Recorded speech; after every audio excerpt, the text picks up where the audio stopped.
You ain't nothing but a hound dog, you're crying all the time. You ain't nothing but a hound dog, crying all the time. Well, you ain't never caught a rabbit and you ain't no friend of mine. We interrupt your dull life to bring you something bewildering.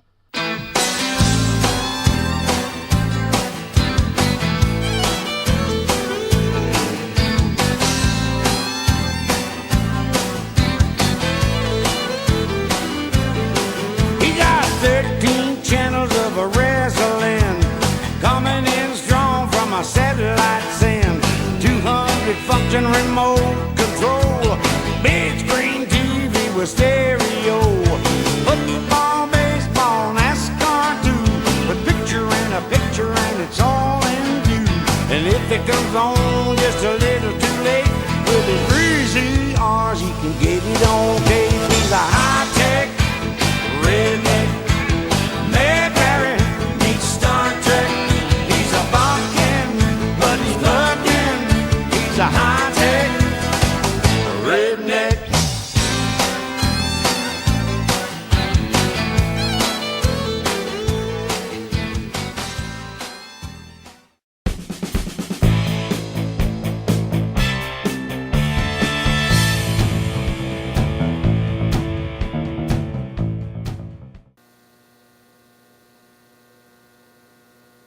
Happy Clean Out Your PC Day, everyone, and welcome to the Geek Zone. I'm your high-tech redneck host, Justin T. Sutherland.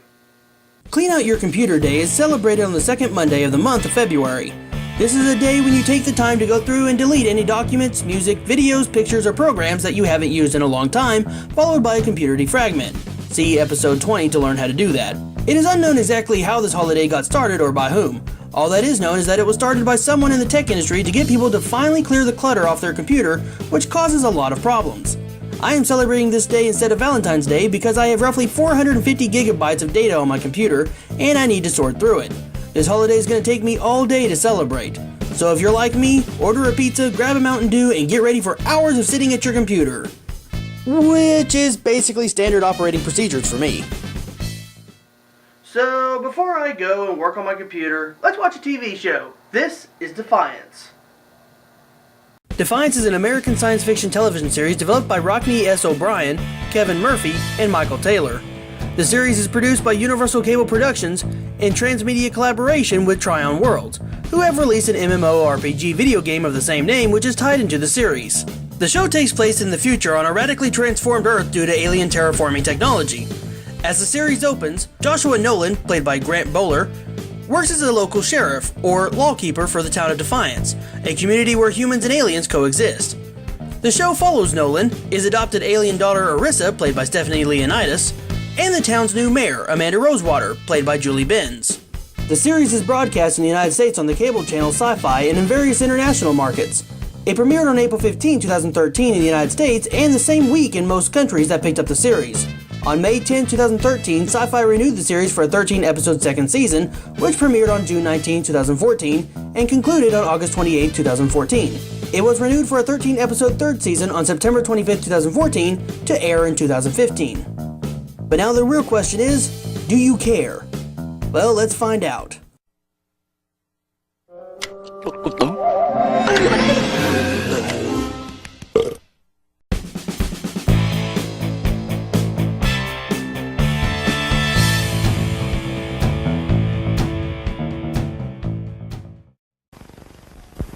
Hello.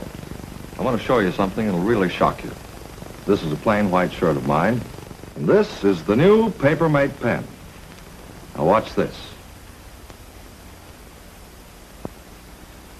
Looks like I'm ruining a good white shirt, doesn't it? Now watch.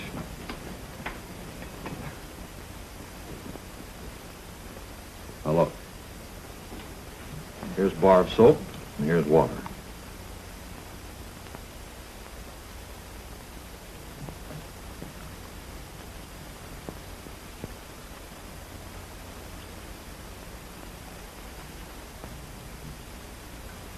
There.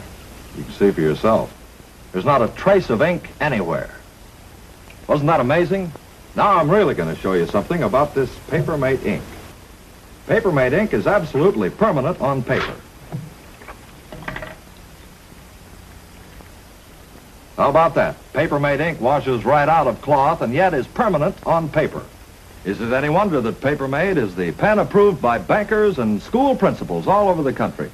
Look for this display wherever pens are sold. The new Paper-Mate with the exclusive silvered tip still costs only $1.69. Refills in 4 ink colors are only 49 cents, so insist on genuine Paper-Mate pens and refills.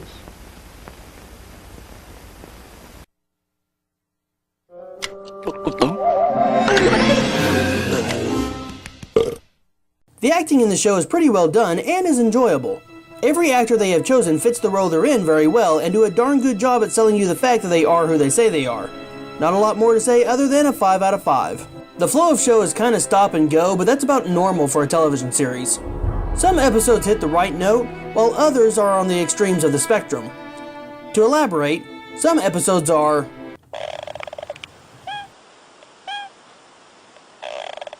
and others are more like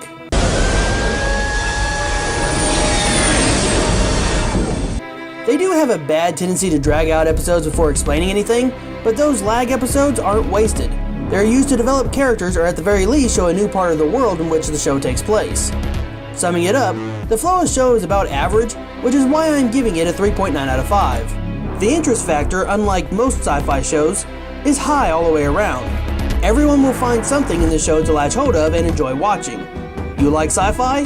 How does robots, aliens, and laser swords sound? You like drama?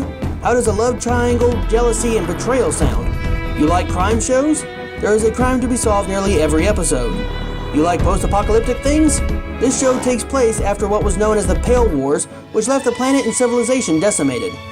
After the first episode, I was hooked, and that's why interest factor gets a 4.8 out of 5. Well, you can't win them all, and music score is where this thing falls flat. Most of the time there is no music, and when there is, it's pretty generic.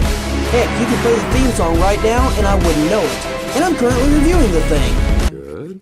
Good. No, Bob, that's bad. What? It's not bad by any means, it's just simply forgettable.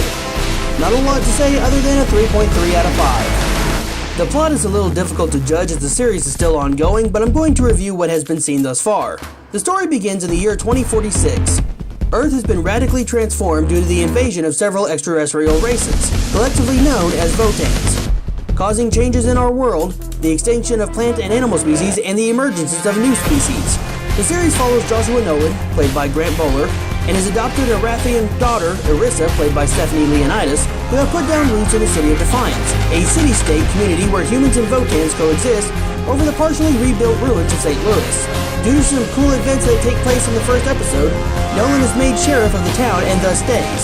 In each episode, there is always something going wrong, and Nolan, with the help of his daughter Erissa, had to figure it out.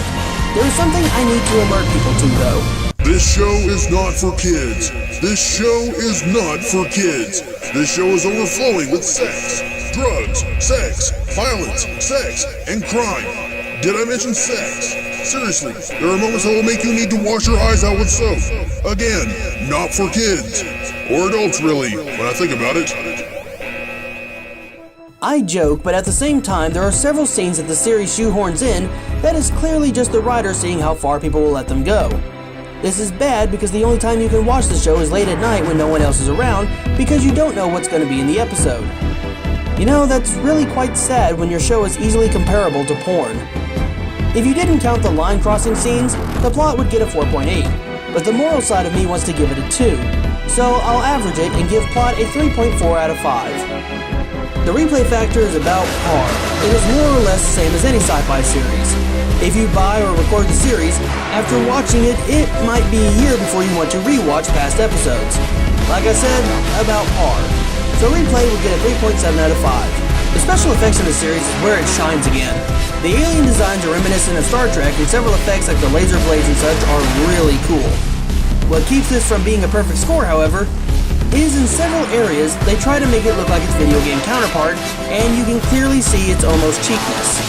An example of this would be the monster known as the Hellbug that eats you alive. A cool idea, but you can clearly see it's CG. It would have been better if they would have went with puppets. Overall, not bad, it's definitely above what you would expect from Syfy, so I give special effects a 3.7 out of 5. Now let's tally up the score. Acting, 5 out of 5, A++. Flow of show, 3.9 out of 5, C+. Interest factor, 4.8 out of 5, A+. Music score, 3.3 out of 5, D+. Plot, 3.4 out of 5, D+. Replay factor, 3.7 out of 5, C-. Special effects, 3.7 out of 5, C-. Total, 27.8 out of 35, giving Defiance on the Syfy channel a 79%. Congrats, Defiance, you get a grade of C+. Now, would I recommend this? Well, that largely depends on your age, as like I said while reviewing the plot, there are scenes that would make a sailor blush with shame. If you are 20 and under, I would say no. It will get you into some big trouble if you get caught watching it. If you are 21 and over, I would say yes, but just as long as no one younger is in the room. I wish I was joking, but there are several acts that would turn a black man white purely from shock. So this series is a watch at your own risk. Well, Geeklings, I'm now going on vacation, so there will be no more episodes until May 8th of 2015. So mark it on your calendars and I will see you all then. Until next time, Geeklings! Later.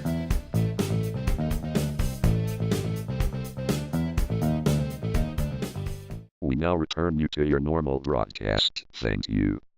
He's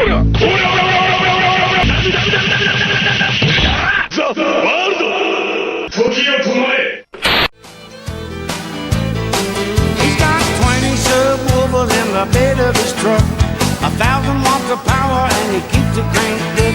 He ain't into hip-hop, he ain't into rap. He likes to rattle them speakers with a rolling mill sap. CD, cassette, and digital tape, a CB and radar and scanning short waves. And if he needs to talk to his honey at home, he just dials up a number on his telephone. He's a high-tech